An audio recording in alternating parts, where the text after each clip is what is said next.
Today, let's take care of those tie rods that we found during our inspection last time.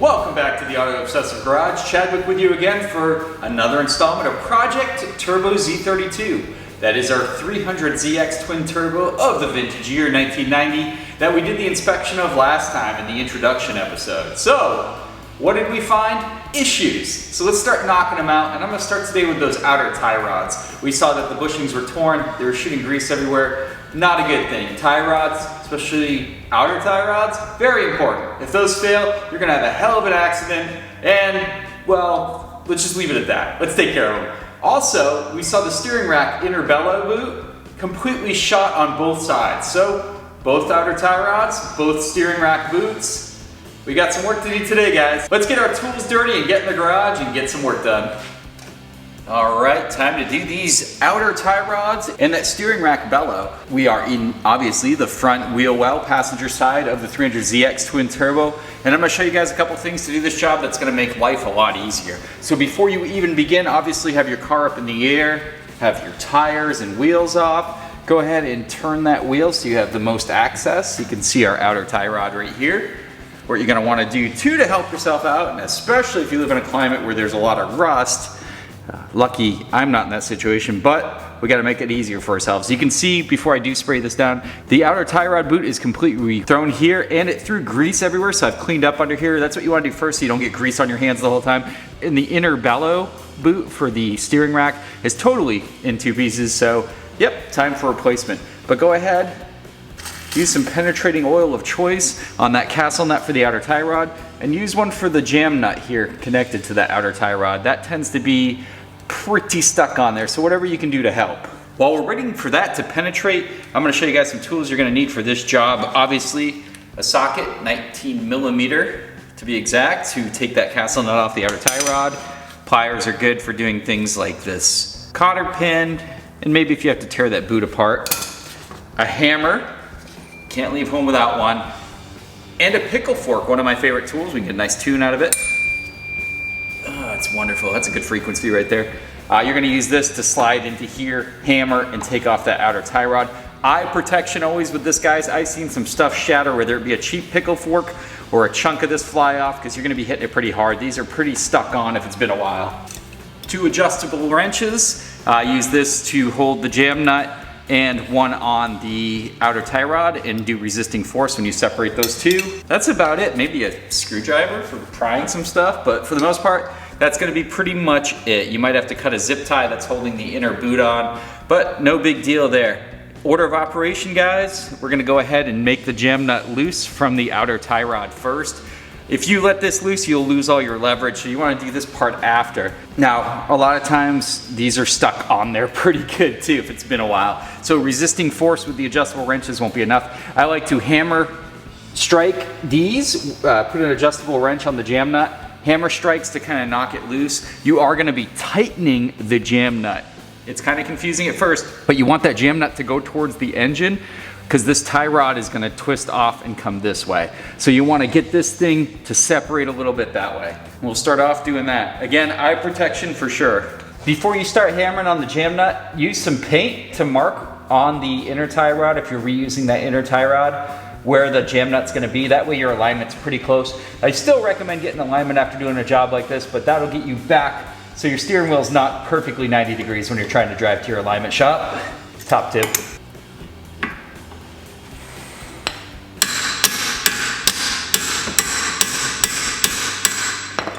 I took the other one off earlier, and that jam nut is super on there, as you can see. So I'm gonna resort to a little trick I used earlier. I don't know if mine is an aftermarket or, you know, the OEM outer tie rod. So my jam nut, and I don't know if yours is gonna be the same as a 22mm, so I'm gonna use this crow's foot on a couple extensions on a 1/2-inch breaker, and I'm gonna try to motivate this to get loose. So let's see what we can do. It's gonna be a little bit awkward, but There we go. And now once you see this can freely spin in here, you're good to go. But yeah, you're gonna have to get some leverage to get that jam nut off if it's been a while. So I can see my paint marks are still there. It's time to work on our outer tie rod. You've got to take this cotter pin out.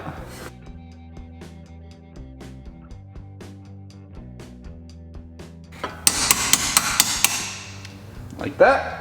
Now my outer tie rods are coming with new cotter pins, so I'm not going to be reusing those. Also not a huge fan of reusing those, period. Switching up preemptively to my 1/2-inch breaker bar, just because I kind of feel like we're going to go in that direction with this guy. These can be on there pretty tight.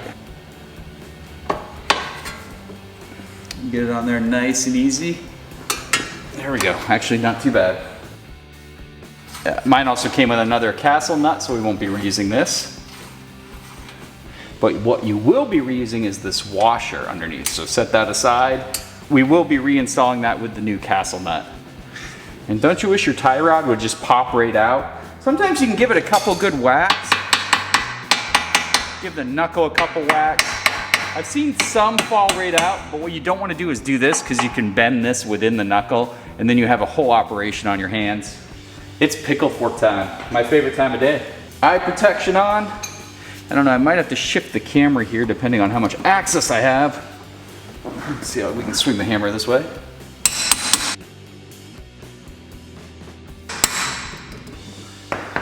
This is what we wanted to see.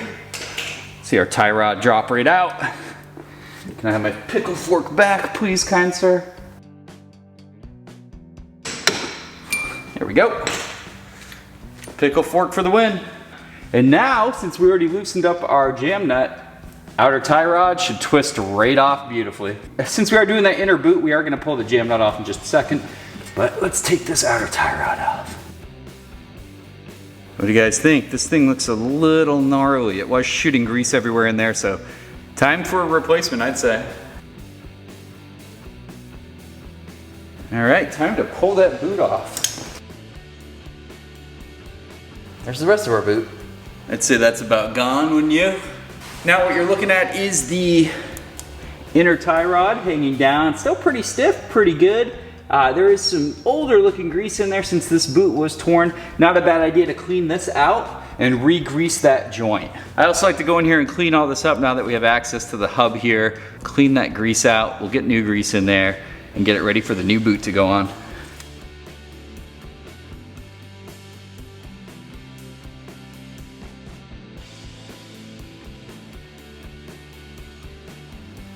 Okay, with that joint all lubed up, time to install our new parts.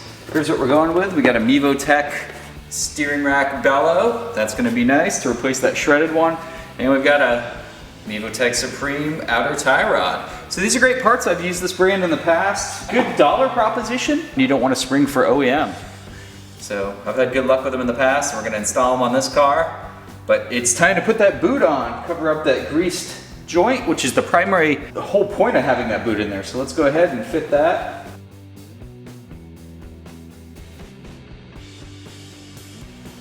Time to install the outer tie rod at this time. First off, you want to install your newly cleaned up jam nut. We're going to go in a little past where our paint is because we're going to bring it back a little bit when we tighten the tie rod. That way we'll be as close in alignment as we can get. Perfect. Now a good quality outer tie rod will come with everything you need. So you can see in the kit here, or maybe you can't because of the packaging, but we do have a new outer tie rod, a brand new castle nut, and a brand new cotter pin. This is why it's also important that you check your new part before you throw out old parts, because if you have to reuse that castle nut and digging through your garbage for it, it's not going to be a good time. Gonna twist this outer tie rod back on here. Now you can count the amount of turns, it's another way, but I find it so much easier to paint. We're gonna go just a turn before we get up against that lock nut. This is why we said to leave that space. And now I'm gonna back that lock nut down and it should be in line with your paint marks. Now to get these two to love each other, you're gonna grab your two adjustable wrenches. there should be obviously you grab your jam nut with one. He's gonna be loosening. So whatever you can do with your hands to make that easier. And then one's gonna be on your new outer tie rod. This is gonna go, so that's gonna be tightening. This one's gonna be loosening, and they're gonna kind of go in opposing ways until they sync up really tight. Perfect. Now we're gonna take our tie rod and put it back up through our knuckle. Now you can play with this to get it as straight as possible. Before we tighten down that fresh Newcastle nut, we want to put that washer we removed back on. We definitely don't want to leave that off and have to do this job twice. So grab that washer, place it right there. Newcastle nut goes on like so. Go ahead and finger tighten it before we slam it home.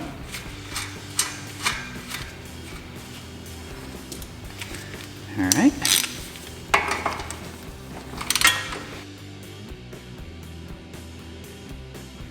Looks perfect to me. Put the castle nut torque down. It's time to put our new cotter pin in. Straight shot right there. And then all you need to do is bend both sides that holds the pin in. I like to go one above and then one wrapping around. You can use your pliers for this too, so you don't cut your fingers all up. And we are complete on the outer tie rod and new steering rack bellow. So we're doing really good, guys. On to the next project.